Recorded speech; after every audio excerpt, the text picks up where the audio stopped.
That's fine. You can talk to him. And it's not my address here anyway. Okay, we'll correct that. 30 miles per hour zone. At that time, I went ahead and activated my emergency equipment. I went after it. I noticed that the driver had his cell phone on. He was on the phone while he was driving. Once I approached the vehicle, I made contact with the gentleman.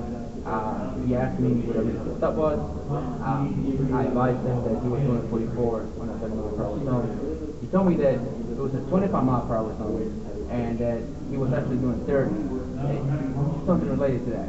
I advised him of what the real speed limit was and what he was doing. Once we cleared it up, went back to my car, and I wrote the summons. When I went back to him, I advised him of the summons. He told me that he was not going to sign it because he knew the law more than me. I told him the consequences of not signing the summons. He again told me that he was not going to sign it. He started altering the summons by changing the address. He then went ahead.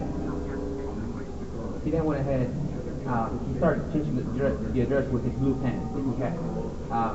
He then went ahead and drew a line across the signature space, which did not match the signature on the driver's license. Told him to go ahead and sign it again after he did that, and he refused to. At that time, I told him to get out of the car, and I placed him under arrest for refusing to sign something. Law, you will sign the ticket. If you don't, you're gonna get arrested. I don't see where it says I get arrested if I don't sign this. You know the law, right? According to you? I say about signing a ticket. I mean, I don't know. Okay, do you know the law? I know that you almost hit me and then you pulled me over. I'm going to ask you one more time. You either sign the ticket or you get out of the car and I'm going to arrest you. No, you're not doing that. Sign the ticket. What signature? That's just the last time I'm going to tell you. Sign the ticket. Do you have a supervisor? All right, get out of the car. I'll sign the thing. Get out of the car. Sir, I'm getting out of the car. Get out of the car take right the now. Please.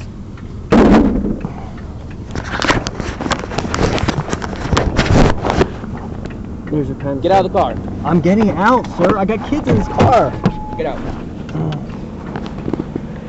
Drop the phone. Drop the phone. Drop everything. Drop it. Go inside your bag. You think it's a game, right? No, I don't think it's a game, sir. You know the law? I got kids in the car. Do you know the law? I got kids in the car. You know the law, sir. Okay.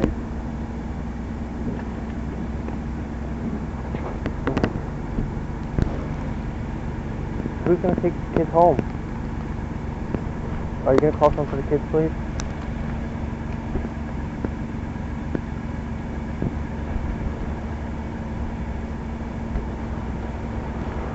Because he knew the law more than me. I told him the consequences of not signing the summons. He again told me that he was not going to sign it. He started altering the summons by changing the address. He then went ahead. He started changing the address with his blue pen that he had. He then went ahead and drew a line across the signature space, which did not match the signature on the driver's license. Told him to go ahead and sign it again after he did that, and he refused to. At that time, I told him to get out of the car, and I placed him under arrest for refusing to sign something. The children were taken by another officer to their home, and the vehicle was towed by claim.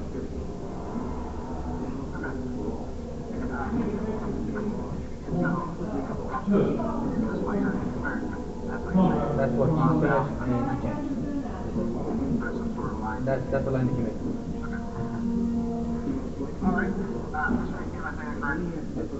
Yes, that's correct.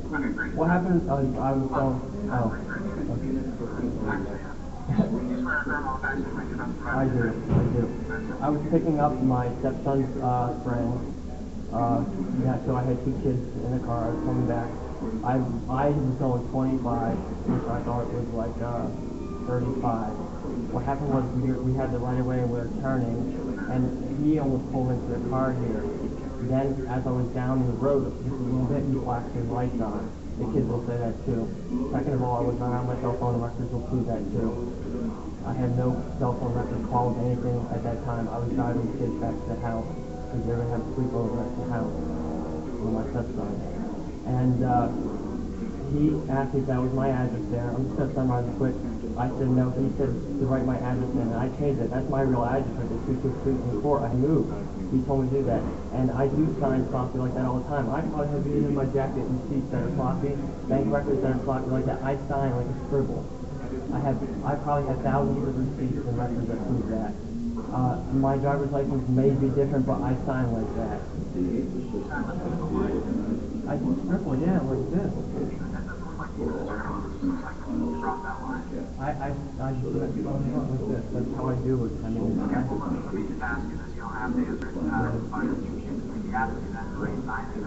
he never asked me. He's changing his story all around.